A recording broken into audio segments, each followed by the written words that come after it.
Welcome back, everybody, to Roller Coaster. Today we're doing a massive informational-based list. That's right, we're going back to the coaster list. We're going to do the first Steel coaster list by starting off with counting down, not only counting down, but listing for you the 25 aero looping coasters. 25 is a pretty general number. It isn't exactly 25 considering there are clones of certain coasters, but anyway, we'll just get started. 25 is a pretty cool number. People like lists, so let's get started with the Corkscrew Clones. They all started in 1975. None of these, though. These 4 Corkscrew Clones are still operating in their original location, but they did not open first. So we've got Corkscrew at Tashi, Maine, and Marineland. Those are both in Japan, and they're still operating same way as they used to.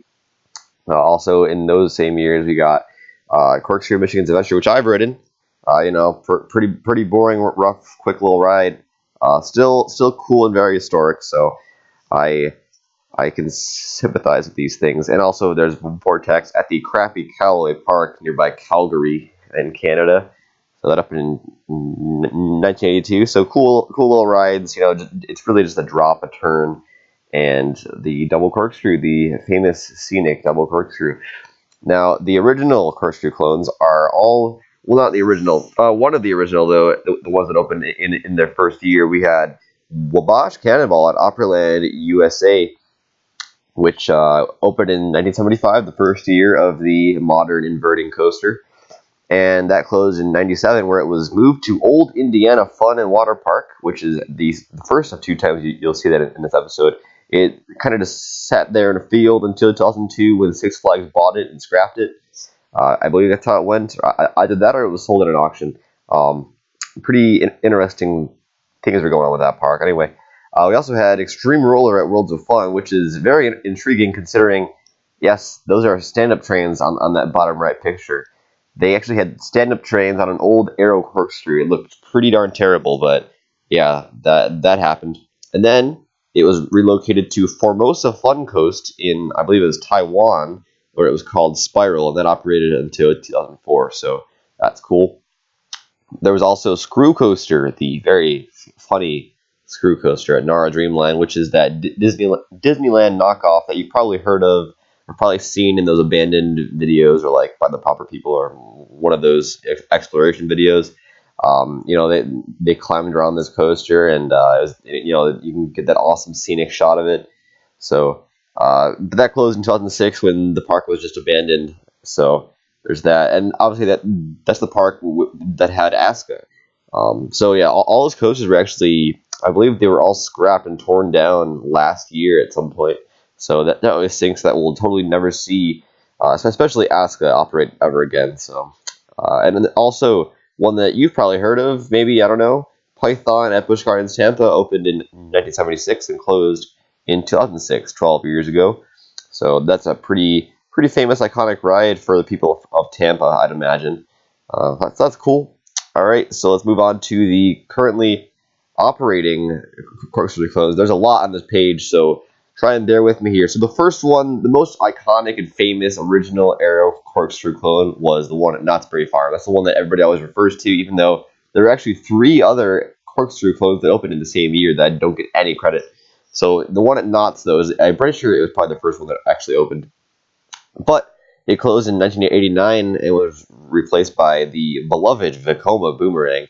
And that old corkscrew was moved to Silverwood, where it operates as the same name as Corkscrews. You can see that at the top right. Now, another Corkscrew Clone that opened in the same year as the one at Knott's was the one at Old Chicago that opened in 1975, closed in 1980, and it was moved to the Alabama State Fairgrounds as Corkscrew. So that's kind of interesting. So same name as all the others, Corkscrew, and operated there for 4 years and was moved to Kenobi Lake Park up in New Hampshire, which you've probably heard of now as Kenobi Corkscrew. Opened there in 1987, and it's still operating today. It's a blue Corkscrew Clone. Pretty cool looking ride, pretty rough ride, as are all the others. So there's that. And then we had some Japanese relocations.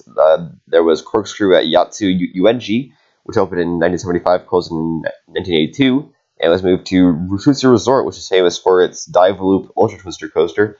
That's a white aero Corkscrew Clone, and it's still operating. Opened about what 25 years ago, right? Is my math right? Or 35 years ago? Wow. Anyway, there's also Corkscrew at Geauga Lake, which opened in 1978. It was moved to MGM Disney World in India, actually, which is quite intriguing. And that opened anywhere from 1996 to 2000. So that's pretty interesting. What's also interesting is that they closed Corkscrew at Geauga Lake like 12 years before the park actually closed. So I'm curious as to why they closed that. I mean, it might have been replaced by one of those coasters when Six Flags bought it. I really don't even know. I'm curious now. Anyway, there's also Corkscrew at Magic Harbor, which I forget where that is.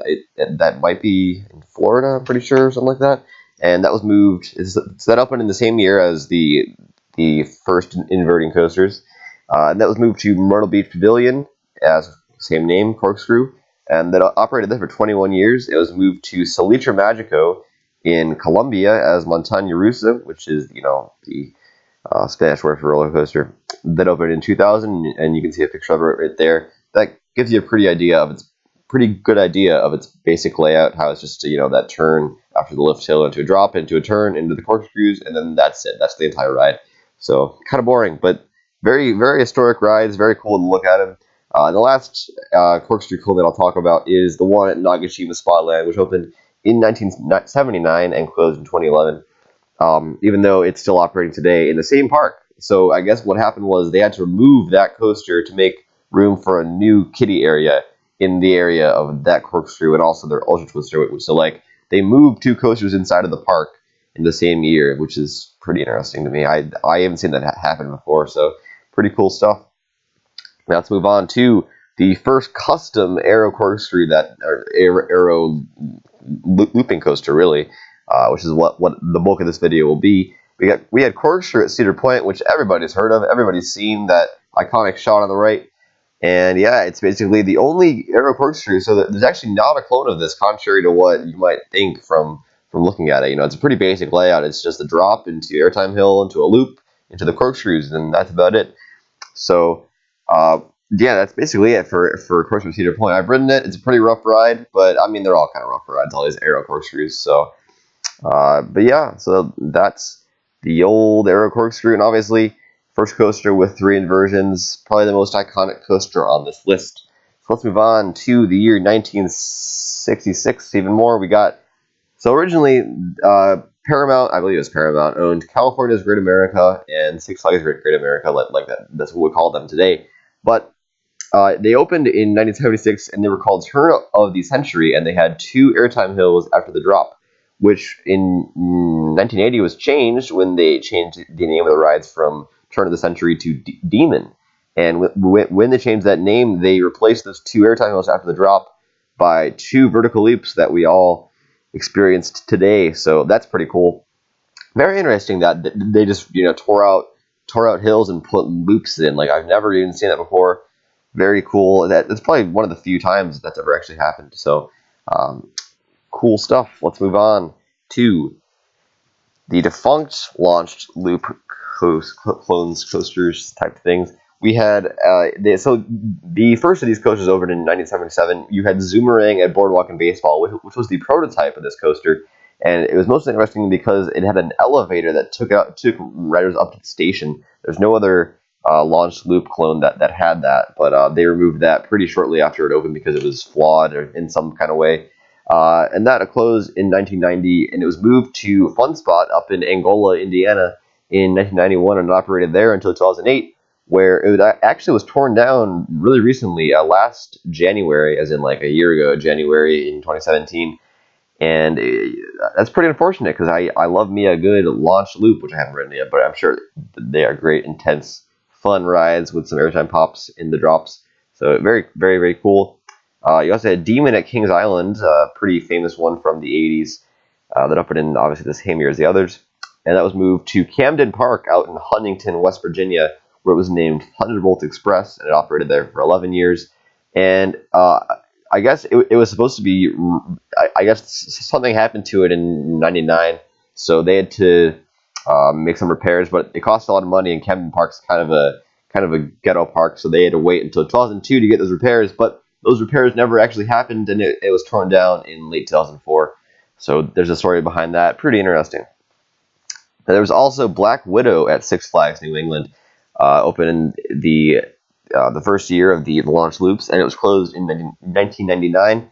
So that's a pretty cool ride. And it was moved to, again, Old Indiana Fun and Water Park, the great park out in Thorntown, Indiana, I think, something like that.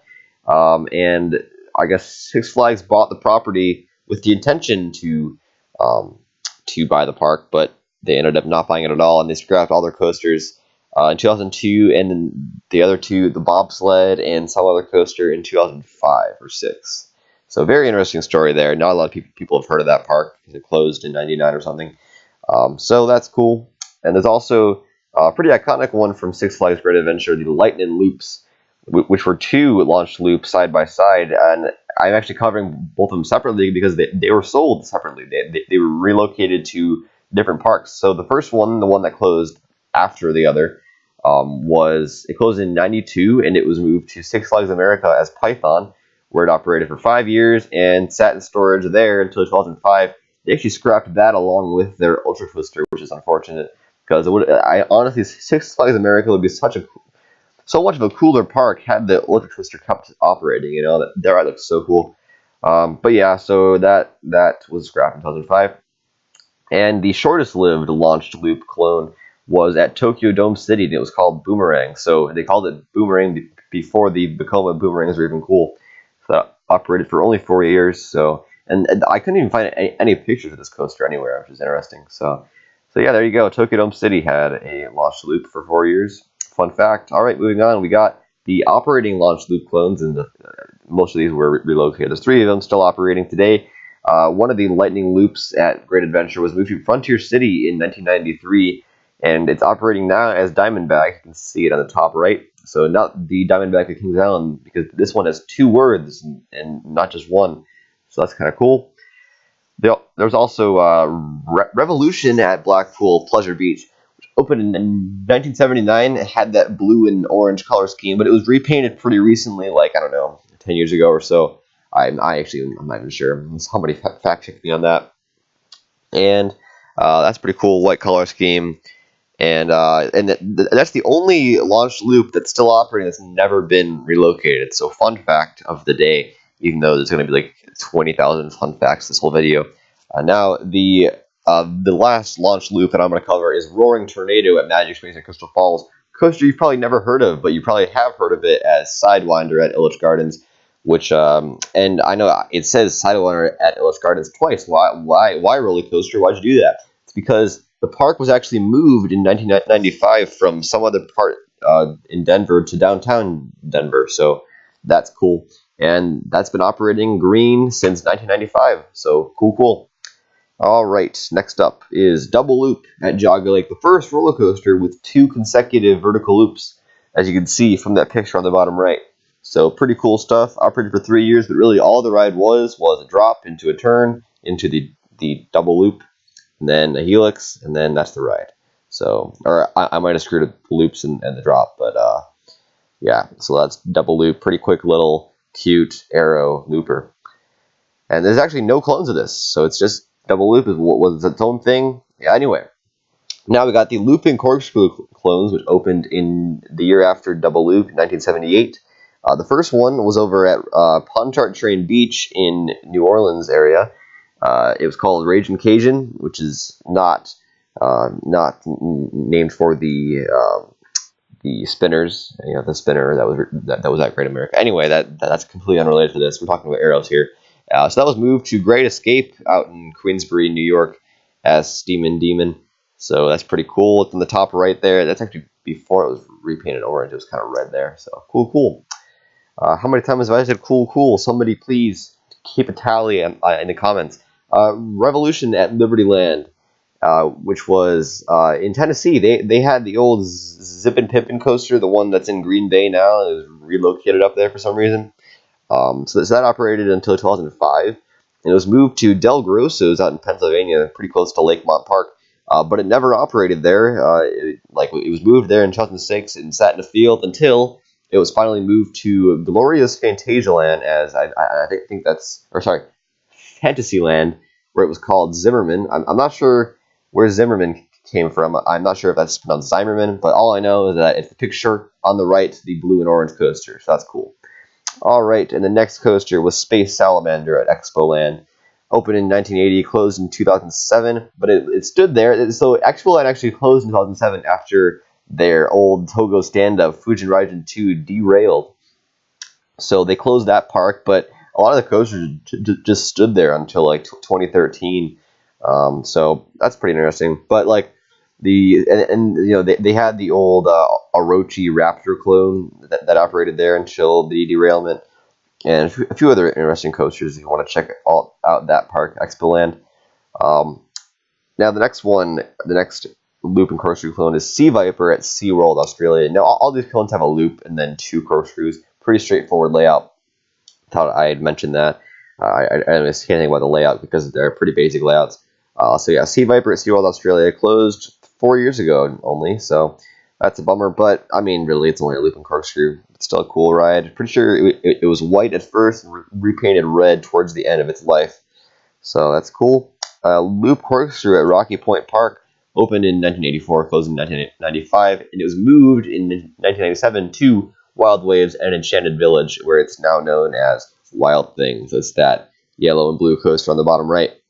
And interestingly, in 1987, so like about 10 years, a decade after the loop and corkscrew clones were, began being built, 10 years after, another one was built, and it hasn't been moved at all. It's just still there, still operating as Halilintar.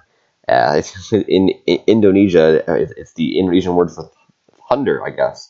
And that's at Dunia Fantasy. So, interesting ride. There's a point of view if you really want to check it out. So, yeah, there you go. There's the Indonesian loop and corkscrew clone from Arrow. All right, moving on from that nonsense, we got a coaster that you can probably recognize. Loch Ness Monster at Busch Gardens Williamsburg, the first single coaster, so like not Lightning Loop, so at Great Adventure. The first single coaster, and still the only coaster with interlocking vertical loops you can see there. So very iconic, scenic ride.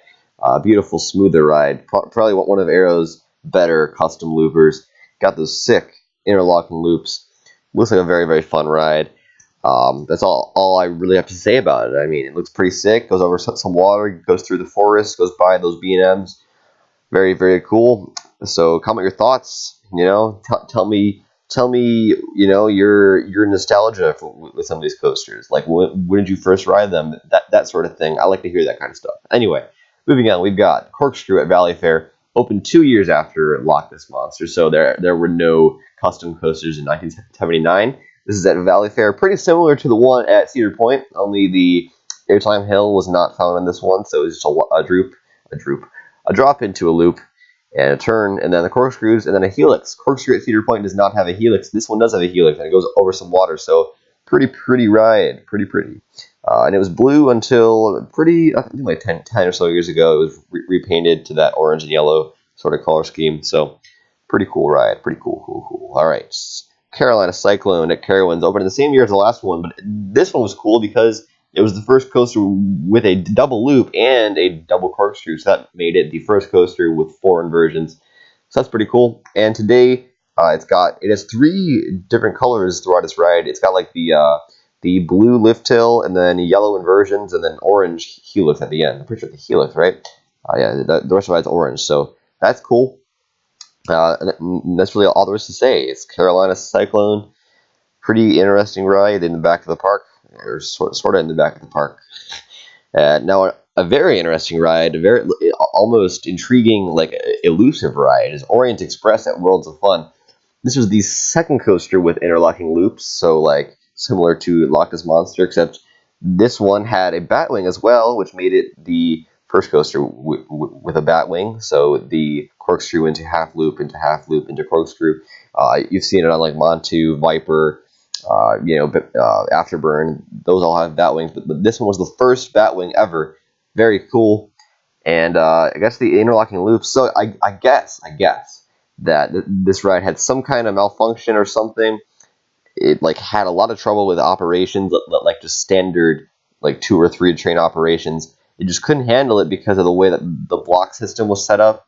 I guess that was really, really weird. So because of all the maintenance concerns and everything, They ended up closing it in 2003, and I'm sure not a lot of people really missed this coaster. I hear it was pretty darn rough, but it was very unique and very cool, so props to Orient Express for being a cool ride, I guess. Moving on, we had Drachen Fire at Canada's Wonderland, which is similar to Carolina Cyclone. It has 2 vertical loops, 2 corkscrews. Pretty basic ride, except this is interesting because the corkscrews spin counterclockwise instead of clockwise, so that's kind of cool, I guess. It's basically a mirrored layout of, pretty sure Vekoma Looper has a mirrored layout of this. I forget which one in Europe. Anyway, so yeah, this is a cool little ride. Green and yellow colors going on. I guess this is a smoother one as well, so that's good to hear. Moving on, in 1982, we had the first coaster with 5 inversions, Viper at Darien Lake. This one also had a batwing similar to Orient Express. It's got the only one loop, the batwing, and the double corkscrews, so you'll see Aero kind of play around with the like which inversions are on which rides. So I hear this is actually a kind of a rougher Aero looper. The batwing looks a bit misshapen compared to other batwings. I don't know. That's just me though. I don't know how rough this thing actually is. So that's Viper. That's really all there is to talk about. It's got the loop into the batwing, and it's kind of a slower ride too. The point of views kind of indicate it to be kind of a weaker Aero looper. It's still very historic and old. It's like well over a lot of years old, because I can't do math like that. All right, anyway, moving on. We got Dragon Mountain at Marineland, one of the most just exotic and intriguing Aero loopers, because this thing is really, really weird. 5,500 feet long. That's like really, really long, and it's also almost a hypercoaster at 186 feet tall. This is at Marineland, of course, and it's just a really, really weird ride. It starts off with some kind of weird inversions. It's got 2 vertical loops, and then it just does, well, those aren't weird inversions, but after that, it just does these weird turns and straight sections in this really, really long, wide, like large diameter helix. And then towards the end of the ride, you've got a bow tie, which is like a batwing, except it enters and exits in the same direction. So like the corkscrew goes like opposite directions, if you can understand the way I'm explaining that. So pretty interesting ride. Follows the terrain a lot, which is also very, very cool. Pretty close to Niagara Falls. I hear the drop tower at this park. You can see Niagara Falls, so that's kind of cool. But also the admissions are pretty expensive for this place. I really want to check this place out next time I'm at Niagara. Very, very cool looking ride.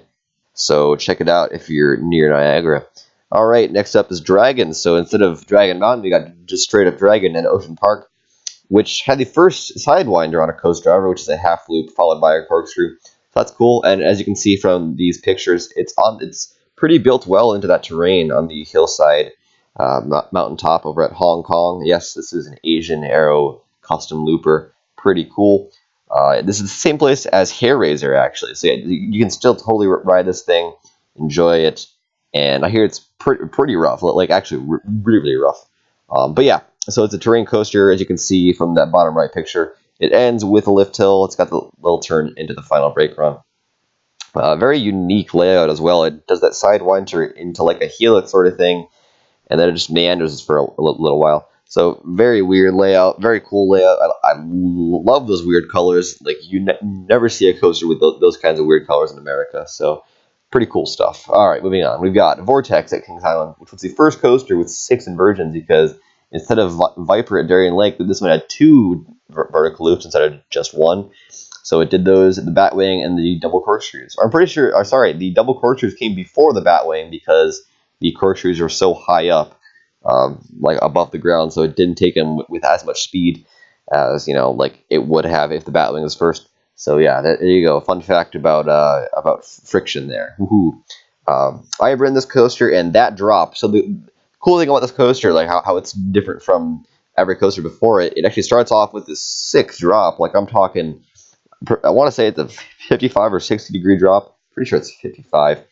In the back row, you get some seriously awesome airtime. Like, whoo, man, I seriously think it is the best drop at Kings Island. Just the way it pulls you down. It's better than Diamondback in my opinion. So call me crazy. And what else? And I guess the front row, you also get some airtime coming up out of the drop too. There's a nice big hill which makes for some nice airtime. But after that, you got all the inversions, and they're a little bit rough, but it's still a very enjoyable ride. Underrated gem at Kings Island, I'd say. I might, yeah, anyway, yes, I do prefer it to Beast just because it has airtime and intensity. So yeah, fun fact, I hate Beast. All right, moving on. Rolling X Train at Everland is pretty similar to Carolina Cyclone. I hear, pretty sure. It's got those 2 vertical loops and the 2 double corkscrews. Also, fun fact, look at all those Santas riding the coaster on the bottom right. Yeah, that's about it. That's all you have to know. This coaster used to be painted red or pink, but it was repainted white, and now it looks prettier because white's an awesome color for coasters. I kind of wish we had like more black and white coasters because those are always cool looking rides. Anyway, moving on. In 1988, same year as Rolling X Train, we had Shockwave at Six Flags Great America, which was the first coaster with 7 inversions. It did the similar thing to Vortex at Kings Island with the vertical loops, except there are 3 vertical loops instead of 2, which made it the first with 7 inversion, and obviously it does the Batwing and the double corkscrew as well. So very cool ride, very pretty ride as well, but also a very brutal ride. It took those vertical loops with a pretty quick speed. Like those look like the most intense vertical loops on any aero. That's pretty cool. And after the 3 vertical loops, there's this terrible looking transition into a mid-course brake run that looked just awful, like just painful head banging over there. And then, so yeah, that's Shockwave. And then similar to Shockwave, we had the Great American Scream Machine at Six Flags. Oh, I screwed up. Six Flags Great Adventure, not Great America. It's just basically the same ride, just a little bit taller, I guess. So now it's the tallest and fastest looping coaster in the world because everybody loves to claim that record. So basically the same ride, closed in 2010. Also, yeah, I should add this closed in 2002. It was scrapped in favor of Whizzer, so they replaced it with Superman. Anyway, speaking of replacing with Superman, this ride was not replaced by Superman. It was replaced by Green Lantern, which was Chang at Kentucky Kingdom. So, fun fact, the 8th fun fact of the minute. All right, and Viper at Magic Mountain. I've ridden this coaster as well.